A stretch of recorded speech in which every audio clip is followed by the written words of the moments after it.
fastest show in sports. We find ourselves in a very difficult situation from a broadcast standpoint and a journalist standpoint. I'm going to get to that in just a second, but I want to just set that tone because I don't want anybody to think that for the next portion of the show, we are going to wax political. But we do have to get into the politics here a little bit and see how it affects us and where the conversation goes when it comes down to reporting sports, which is what we're here for.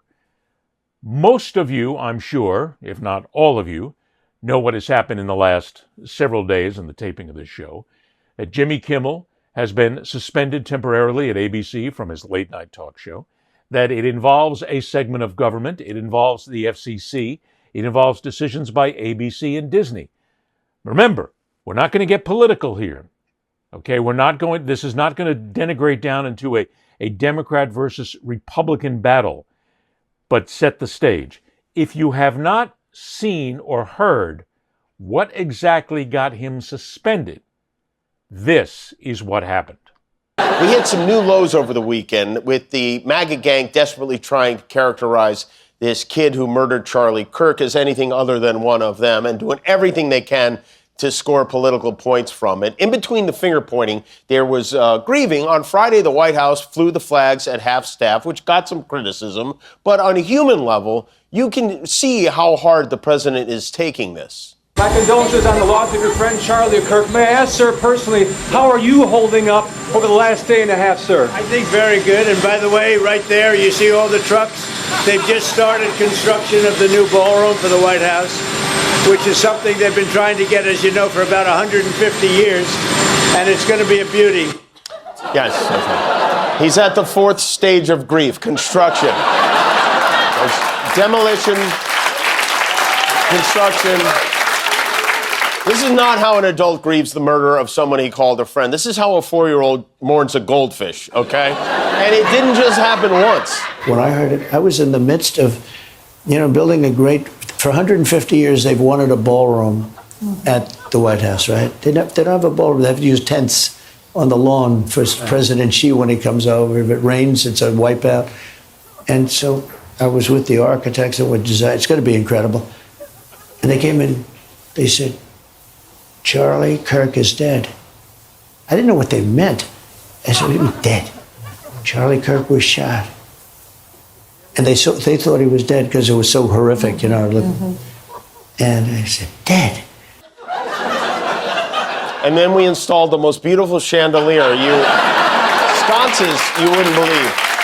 There's something wrong with them. There really is. I mean, who thinks like that? And why are we building a $200 million ballroom in the White House? Is it possible that he's doing it intentionally so we could be bad about that instead of the Epstein list? By the time he's out of office,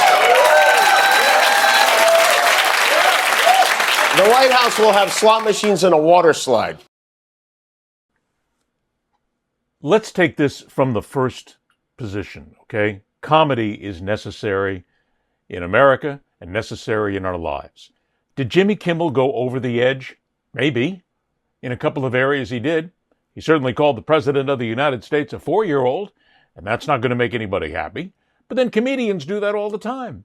Every single time. It doesn't make a difference if you go to a local show, or if you're on a national show, or if you watch Netflix, or if you go to a concert. Comedians are going to offend somebody. It's not a big deal. You let it go. You let it wash over your head. You just walk away from it. Because the more stink you make about it, the worse it gets. But Kimmel did what Kimmel does. Now, again, this is not about my telling you got to like Kimmel or you got to agree with it or you got to dislike the people who are involved in going after him. That's not the point here. The point is now those of us who cover sports for a living, and I know this may sound a little trivial, but even we have now been put on our heels. And I need to think about it as well. Because if jokes like this bring about a government crackdown, if humor like this, whether you like the humor or not, brings with it the possibility of losing a job, losing sponsors, losing a career. You got to sit and think about it now, because that's what's happened. It's not just Kimmel who's out in this.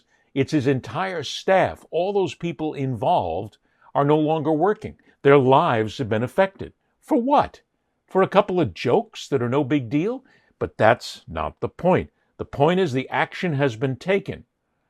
And from my perspective, those of us who are on the air, and it's not just here on podcasts or YouTube or any other special show, but those who do shows for the major networks, those who get tens of thousands and millions of viewers and listeners every single day, the ones who are on the national shows, the pregame shows for the NFL, the ones who do baseball programming right now, the ones who call hockey games, the people who call basketball games, NBA, WNBA, makes no difference, or those who are just talk show hosts. Because let's face it, our job is to get you to scratch an itch. Our job is to get you riled about something, discussing something, talking about something, but that's our job. It's what we do. But can we do it now? Can we do it with any certainty that we're not going to be next? As I came out on this show today, I said some things about Mike McDaniel, the head coach of the Miami Dolphins. I said he should be fired. I basically alluded to the fact that he looks like a social studies student coming out of elementary school. I made a couple of assertions, I made a couple of jokes, I made a couple of snaps, I made a couple of opinions in saying that he needs to. I said Chris Greer for the Dolphins needs to be fired.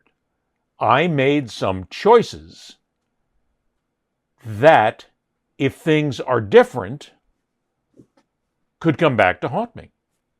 Everybody can.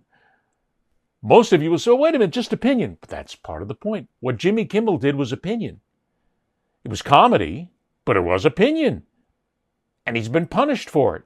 We who are in this business today, we're the guys and the gals who come out and say, hey, that team sucks, and this player needs to be fired, and this woman has never really ever been a good competitor in her life, and this one cheated, and this one took steroids, and this one is guilty of beating up his girlfriend. We come out and say the most outrageous things, because that's what talk radio is about. That's what it's all about. It's about educating, sure, but it's also about saying outrageous things that people start to talk about. That's what we're here for. That's why you're here.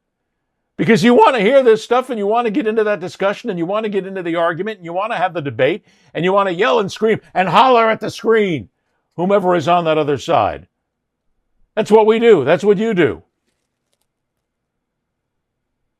But are we at a stage where we can't do it anymore? Are we at a stage where now, those of us who do it, even you, let's say you're on a call-in show. You're on a call-in sports talk show. You call back in, somebody says something about the head coach of your football team, and you go off on a rant. Oh, this guy sucks. This guy's the worst. You see how he treats his family. You see how he treats his dog. You see what he does? He's destroying the franchise. He's costing us money. He's doing things that are not going to make us a winner. And I'm sick and tired of it. And he's just a son of a bitch. You throw it out there. Well, you just sort of went over the edge, didn't you? You didn't tell jokes, but you went over the edge in your opinion about somebody. So is it possible that you're going to be next? It's possible. Unfortunately, where we're at right now, it's possible. And it's being made more possible every single day. And this doesn't have anything to do with left, right, Republican, Democrat, conservative, liberal. I don't care if you worship at the altar of a wet mop. It doesn't make a difference. Because both sides and everybody is now involved in this discourse. And the words are flying fast and furious. Somebody's wrong. Somebody's going too far. And a lot of times in sports talk radio, we go really far. We go over the edge. We've been doing it for 100 years. We may as well keep doing it. Of course, everything we say is couched in being opinion. And opinion should be allowed to flow. But maybe it won't be. Maybe opinion is the next thing that's going to be struck. And if that happens, we're screwed. And so are you. You lose your entertainment. You lose the shows you like. You may not even, somebody may find out that you're the person who got on the line and you said certain things about a coach. You said disparaging things about a coach or a player, and somebody then is going to sue you because you injured their life. That's where we're at. We may have to just chuck this whole thing one way or another sooner or later. Shouldn't have to. We should be allowed to make comments and opinions. That's what talk shows are for. And especially on sports talk shows where we really go over the edge sometimes. But it could be coming to an end. Be concerned about it. I'm not saying it's happening right now, but it could, and that becomes a real issue. That's all, folks.